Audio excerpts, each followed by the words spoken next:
قامت الدولة السعودية الثالثة بقيادة مؤسس هذه البلاد والذي نعيش الآن والحمد لله في ظلها، في ظل الإسلام، في ظل كتاب الله عز وجل، ناج هذه الدولة ودستورها. وبعد أيام قليلة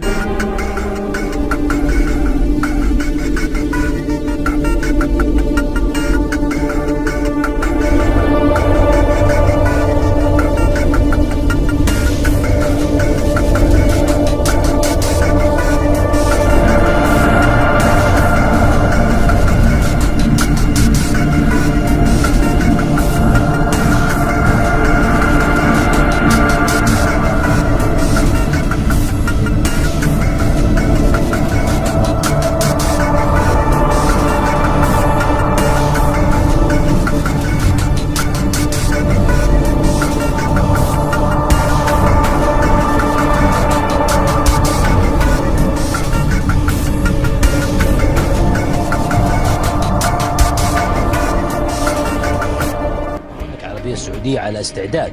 للمشاركة في أي عمليات برية قد يتفق تحالف داعش على تنفيذها في سوريا إذا ما أصبح هناك إجماع من قبل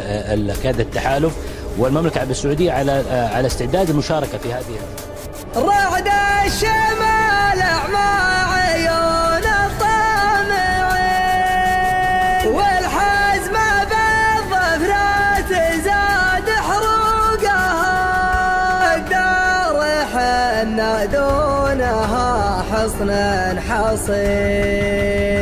من دونها الأرواح نرخص سوقها. رعد الشمال أعمى عيون الطامعين والحزم بالظفرة تزاد حروقها، نضرب بسيف الحق والقاسي لنا العرب تاخذ جميع حقوقها، الدار حنا دونها حصن حصين من دونها الأرواح نرخص سوقها، موحدين مهللين مكبرين الله